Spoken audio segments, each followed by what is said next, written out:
কেমন খেতে মোমোটা?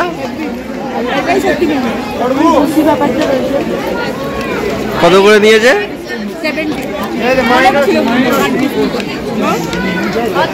8 পিস 70। ঠিক আছে।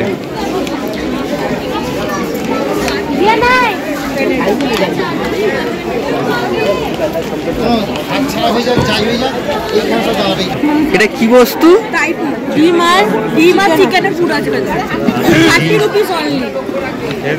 আচ্ছা, বেশ ভালো।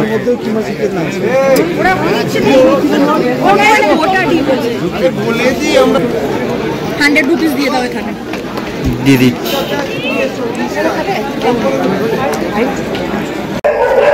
আমরা দুজন এখন রাত্রিবেলা নাইট ওয়াকে বেরিয়েছি রাতের ম্যাল দেখতে। আপনারাও দেখাবো বলেছিলাম যে রাতে ম্যাল কীরকম দেখতে লাগে।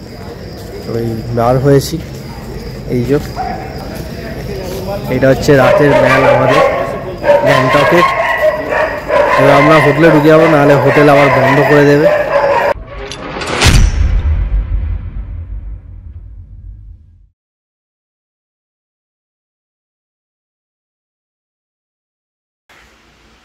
Good morning. আজকে আমাদের 4th ডে গ্যাংটকেতে।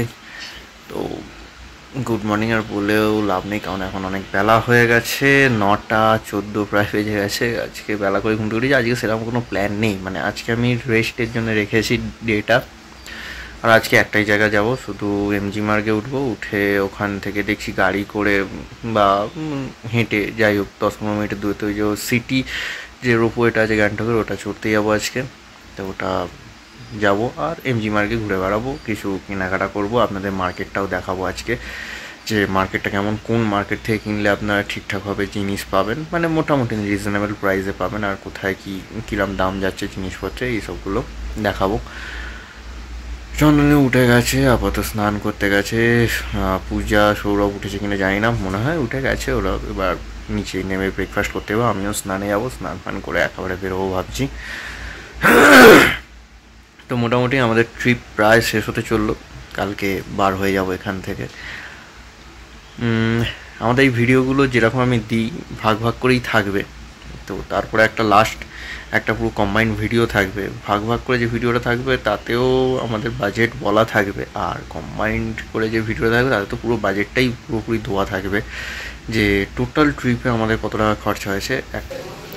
এই যে আমাদের ব্রেকফাস্ট এসে গেছে, লুচি, ছোলার ডাল আর জিলিপি।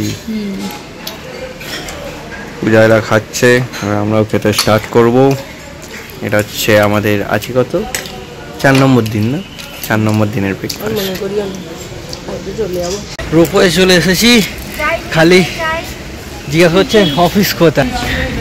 এই যে রোপওয়ে রিজার্ভেশন টিকিট কাউন্টার। 9টা থেকে 10 চলছে।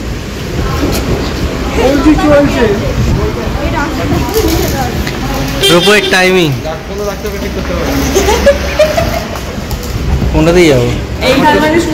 এইটা দিয়ে না, এইটা দিয়ে।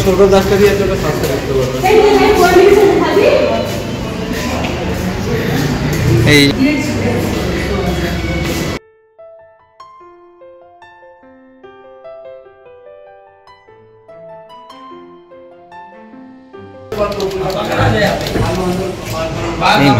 আপাতত রোপওয়ের ভেতরে দাঁড়িয়ে আছি, জানলা ধারে দাঁড়িয়ে আছি। রোপওয়েটা ছাড়ুক, তারপর দেখাবো আপনাদের। তাই তো সৌরভ? একদম। কত দূর নিয়ে যাবে আমাদের? 4, 6, 24, 240 কিলোমিটার। আপনারা এই রোপওয়েতে একটা মান্থলি পাসের ব্যাপার দেখেছেন, সেটা আসলে এখানকার স্থানীয়দের জন্য, কারণ এই রোপওয়েটা শুধুমাত্র ট্যুরিস্টদের জন্য ব্যবহার হয় না, এটা একটা কমার্শিয়াল পারপাসেও ব্যবহার হয়ে থাকে। এই রোপওয়ে যেখানে নামাচ্ছে তার কিছুটা দূরেই আছে দেওরালি ট্যাক্সি স্ট্যান্ড। এই গ্যাংটক রোপওয়ে চালু হয় 2003 সালে। এই রোপওয়ের বেশ কিছু নিয়ম আছে। এই রোপওয়ে চালু হয় সকাল 9টার সময় আর বন্ধ হয় সন্ধ্যা 6:30টার সময়। এখানে রোপওয়ে আপনারা মোট 2টি কেবল কার দেখতে পাবেন। তাই যদি একটু রোপওয়েতে ভিড় হয়ে যায় তো আপনাকে কিন্তু এখানে রোপওয়ে চড়ার জন্য একটু অপেক্ষা করতে হবে। আর একটা ব্যাপার, এই রোপওয়েতে কিন্তু আপনার কোনো বসার জায়গা নেই, পুরো সফরটাই আপনাদের দাঁড়িয়ে করতে হবে। দার্জিলিং এবং ছাঙ্গু লেকের রোপওয়েতে যেমন আপনারা বসে করতে পারেন, এখানে কিন্তু সেটা হয় না। আপনাদের রোপওয়ের টিকিট কেটে ফার্স্ট ফ্লোর থেকে লিফটে করে ফোর্থ ফ্লোরে যেতে হবে, কারণ ফোর্থ ফ্লোর থেকেই এর কেবিল কারগুলো স্টার্ট হয়। আর একটা ব্যাপার, এই রোপওয়ে করে আপনারা যাতায়াত মিলিয়ে মোট 2 কিলোমিটার সফর করতে পারবেন, আর তার জন্য আপনাদের সময় লাগবে ওই 20 মিনিট থেকে 30 মিনিটের মতন। আরও একটা ব্যাপার এই রোপওয়ে সম্পর্কে আপনাদের জানিয়ে রাখি, এই রোপওয়েতে যখন আপনারা টিকিট কেটে উঠবেন তখন কিন্তু রোপওয়ের অপর প্রান্তে অর্থাৎ দেওরালি ট্যাক্সি স্ট্যান্ড সেখানে গিয়ে কিন্তু আপনারা নামতে পারবেন না। আর যদি নেমেও পড়েন ভুলবশত, তাহলে কিন্তু আপনাদের পুনরায় আবার 153 টাকা টিকিট কেটে আবার উঠে গ্যাংটকের মেলার দিকে ফিরে আসতে হবে। তার কারণ হচ্ছে এই রোপওয়েতে দার্জিলিং বা ছাঙ্গু লেকের রোপওয়েতে যেরকম নেবে আপনারা ঘুরতে পারেন রোপওয়ের অপর প্রান্ত থেকে, সেই ঘোরাঘুরিটা এখানে করতে পারবেন না। এই যে 153 টাকার টিকিটটা, এর মধ্যে আপনার যাতায়াত কিন্তু ধরা থাকে, তাই আপনারা এখানে নামতে পারবেন না। যে কেবিল কারে করে যাবেন সেই কেবিল কারে করেই আবার রিটার্ন আসবেন। এইবার আপনাদের সাথে এই গ্যাংটক ভ্রমণ নিয়ে বেশ কিছু কথা আলোচনা করতে চাই। আচ্ছা, আপনারা এখন ইউটিউব খুলে যখন গ্যাংটক লিখে সার্চ করেন, দেখতে পাবেন যে থাম্বনেলে লেখা আছে 3,500 টাকা গ্যাংটক ভ্রমণ বা 4,500 টাকা গ্যাংটক ভ্রমণ, এরকম অনেক থাম্বনেল আছে। এগুলো কি সত্যি সম্ভব? সেক্ষেত্রে আমি নিজে একজন ইউটিউবার হয়ে আপনাদের যারা আমার চ্যানেল ভালোবেসেছেন, যারা আমার ভিডিওকে পছন্দ করছেন, তাদেরকে বলবো এই কথাটা কিন্তু পুরোপুরি সত্যি নয়। এই যে পুরোপুরি কথাটা সত্যি নয় কেন বললাম বলুন তো? আসলে আমার যে প্রতিটা টিপ দেখেন আপনারা, তাতে পার হেড খরচাটা পুরোপুরি আমি কিন্তু দেখিয়ে দিই। তাতে অনেকেরই মনে হয় যে আমি একটু বেশি খরচা করি, এরকম অনেক সময় কমেন্ট আসে আমার কমেন্ট বক্সে। কিন্তু সেক্ষেত্রে বলবো, তাই বলেই 3,500 টাকা গ্যাংটক বা 4,500 টাকা গ্যাংটক বা 5,000 টাকায় গ্যাংটক, এটা কখনোই সম্ভব? সেটা একটু বিবেচনা করে দেখুন তো। আদৌ কিন্তু নয়। এর পিছনে অনেকগুলো কারণ আছে। সেই কারণগুলো অনেক সময় যারা কি সার্চ করে দেখে ইউটিউব, তারা অনেক সময় বোঝে না বা বুঝতে পারেন না জিনিসগুলো, এমনভাবেই লেখা থাকে। অনেক কিছু হিডেন কস্টও থাকে, সেগুলো কিন্তু পুরোপুরি দেখায় না। আজকে এই গ্যাংটকের রোপওয়েতে চড়তে চড়তে আপনাদের সামনে সেই কারণগুলো তুলে ধরবো। সেখানে আমার যে এত টাকা খরচা হয়, যেখানে আমার এইবারের ট্রিপে খরচা হয়েছে এক একজনের প্রায় 11,000 টাকা করে বা 12,000 টাকাই ধরে নিন, ওরকম খরচা হয়েছে। সেখানে আপনারা বলতেই পারেন যে ওই খরচাটা অনেকে হয়তো 7,000 টাকায় বা হয়তো 8,000 টাকার মধ্যে কমপ্লিট করে গ্যাংটক ট্যুর করে এসেছে। তো আমার এই খরচাটা কেন হয় বা কীভাবে আমার থেকে আরেকটু কম খরচে আপনারা ঘুরতে পারবেন, সেই জিনিসটাই আপনাদের সাথে একটু আলোচনা করব। তাহলে চলুন সেই বিষয়ের দিকে নজর দেওয়া যাক। এবার আমি প্রথমেই আসি গ্যাংটকে যাওয়ার যে ট্রেন ভাড়া। দেখবেন আমি সাধারণত যাতায়াত করি 3 টায়ার এসিতে চন্দ্রানীকে নিয়ে এবং আমার পরিবারকে নিয়ে। সেক্ষেত্রে আপনি যদি স্লিপার ক্লাসে যাতায়াত করেন, সেখানে খরচটা কিন্তু অনেকটাই কম হবে।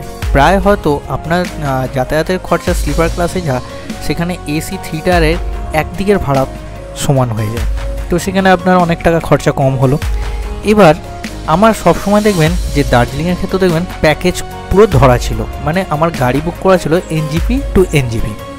সেখানে একটু কস্ট বেশি পড়ে অনেক সময়, আপনারা যদি কম লোকে যান। এই লোকজনের ব্যাপারটা একটু পরে আসছি, কম লোকের ব্যাপার আর বেশি লোকের ব্যাপার যেটা বলছি। NGP থেকে আপনারা রিজার্ভ গাড়ি না ভাড়া করে শেয়ার ট্যাক্সিও নিতে পারেন, সেক্ষেত্রে ভাড়াটা একটু কম পড়বে।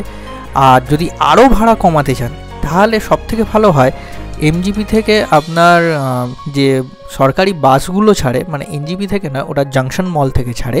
তো NGP থেকে আপনাকে অটো নিয়ে ফার্স্টে জাংশন মল যেতে হবে। তো জাংশন মল থেকে ওখান থেকে আপনার গ্যাংটকের বাস আছে, তো সরকারি বাস আছে। তো সরকারি বাসগুলো ধরুন, সেক্ষেত্রে ভাড়া কিন্তু অনেক কমে যাবে।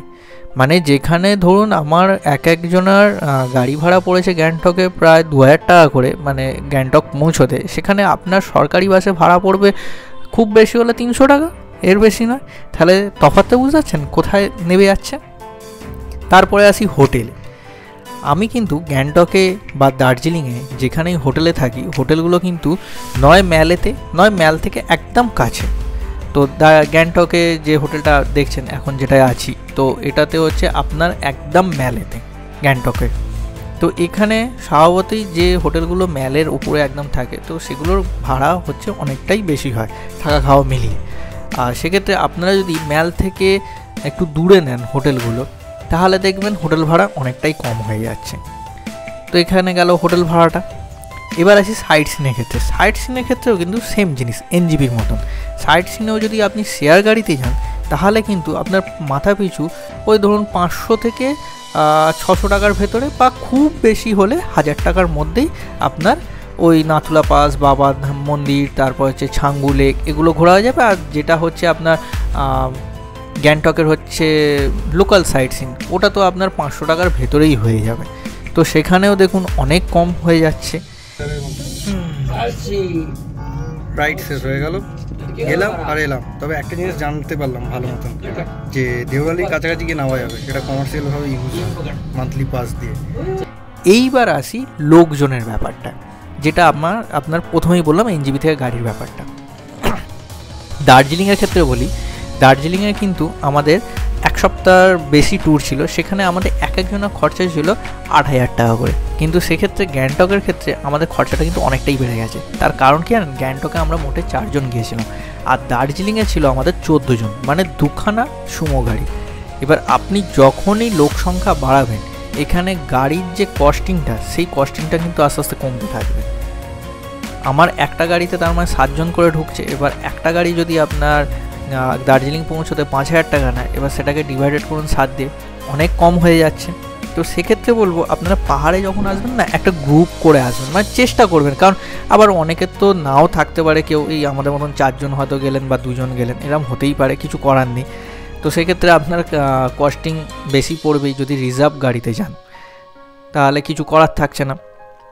এবার আপনারা যদি দলে একটা গ্রুপে আসেন, এই ধরুন 6 জন, 8 জন, 14 জন বা 16 জন, সেক্ষেত্রে কিন্তু গাড়ি ভাড়াটা অনেকটাই কম হয়ে যাবে। সেখানে দেখবেন যে আপনারা যখন সাইট সিন করতে যাচ্ছেন না, তখন দেখবেন পার হেড হয়তো 500 টাকা কি 600 টাকার মধ্যে আপনার সব সাইট সিনগুলো ঘোরা হয়ে যাচ্ছে। এই জায়গাগুলোতেই মানে আপনাদের ভাড়াটা কমতে পারে, মানে টাকার অ্যামাউন্টটা কমতে পারে। এই জায়গাগুলো থেকে যদি আপনারা কমান, তাহলে দেখবেন আমার যেটা খরচা হচ্ছে 12,000 টাকা, সেটা আপনার হয়তো খরচা হবে ওই আপনার 8 থেকে 9-এর ভেতরে চলে আসবে। এবার বুঝতে পারছেন যে আমার খরচাটা কোন জায়গাটা হয়েছে। আপনারা যদি এইভাবে যান, তাহলে খরচাটা কিন্তু কম হবে। আর আমার মতন করে গেলে, আমি তো এক্স্যাক্ট হিসেব দিয়েই দিয়েছি, তো এরকম খরচা পড়বেই।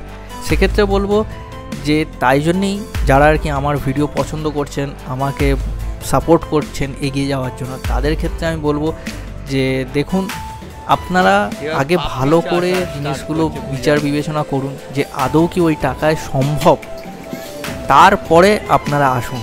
একটু ঘেঁটে দেখুন, অনেক ভালো ভালো ইউটিউবার আছে। আমি তো একদম নতুন, বলতে গেলে একেবারেই নতুন। তো আমার থেকে অনেক পুরাতন অনেক ভালো ভালো ইউটিউবার আছে, যারা খুব ভালোভাবে বোঝায়, খুব ভালোভাবে দেখিয়েছে এবং কস্টিংও দেয়। তো সেক্ষেত্রে তাদের ভিডিওগুলোকে ফলো করুন। এই থাম্বনেলের ওপরে আপনারা কিন্তু যাবেন না, আমি বারবার বলছি। থাম্বনেলটা দেখে একটু ভেতরে ঢুকে দেখুন, দেখছেন যে না মনে হচ্ছে হিডেন কস্ট আছে বা সব কিছু বলছে না, তাহলে ছেড়ে দিন, বেরিয়ে যান। আরও অনেক চ্যানেল আছে, সেখানে গিয়ে আপনারা সার্চ করুন। আর আমার চ্যানেলে তো আমার যেখানে ভালো লেগেছে, মানে যে হোটেলের ব্যবহার ভালো লেগেছে, যে হোটেলকে মনে হয়েছে যে হ্যাঁ সত্যি ঠিকঠাক আছে, ভাড়া ঠিক আছে, সব কিছু ঠিক আছে, সেই হোটেলের নাম, নাম্বার, আর ড্রাইভারেরও সেম, ড্রাইভারের নাম সবই দেওয়া। খেয়ে বলো কেমন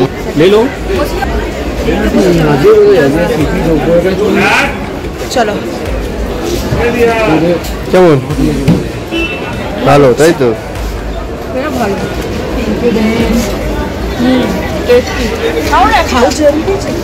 তাহলে আপনারা বলা যেতে পারে এই চাট হাব থেকে পাপড়ি চাট খেতে পারেন, পাপড়ি চাট বা যে কোনো চাট খেতে পারেন, কারণ দুটো চাটই নিলে খুব ভালো। ঠিক আছে, এখন নিচের দিকে যাই, লাল মার্কেটে একটু ঘোরাঘুরি।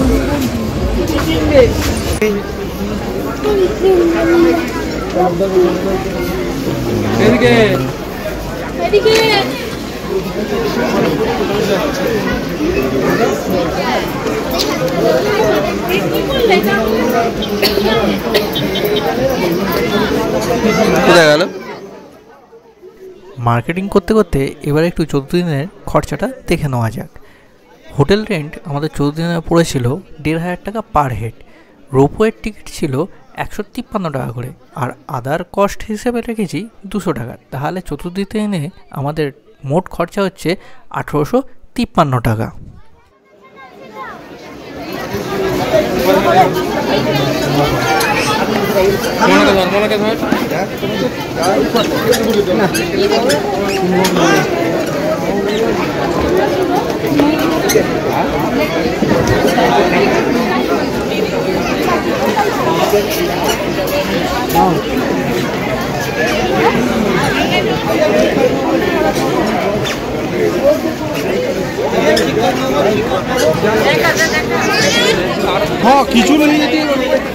কেমন খেতে মোমোটা? কত করে দিয়েছে?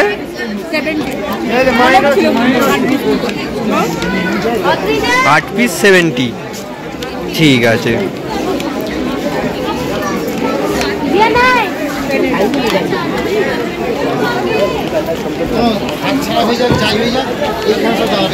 এটা কি বস্তু?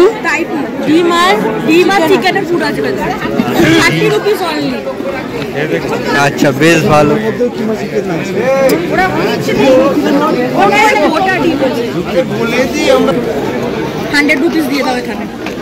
দিদি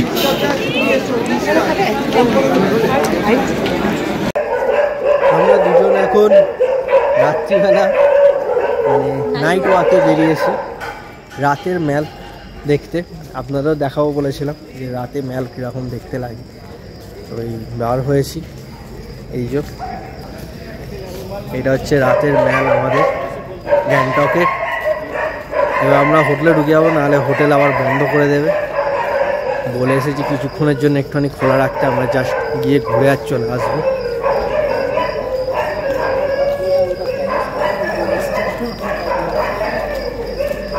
রাতের মেলটাও বেশ সুন্দর লাগে, এই যে দেখছেন।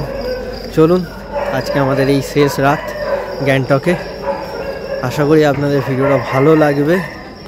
আর কালকে আমরা বার হয়ে যাচ্ছি বাড়ির উদ্দেশ্যে। তবে যাওয়ার পথে আমরা সাউথ সিকিমের নামচি, মানে রা বাংলা বুদ্ধা পার্ক, এগুলো দেখে তারপর আমরা যাব। তো সেগুলো আপনাদের সাথে শেয়ার করব। তো আপাতত গুড নাইট সবার সাথে, টাটা, রাখছি এবার।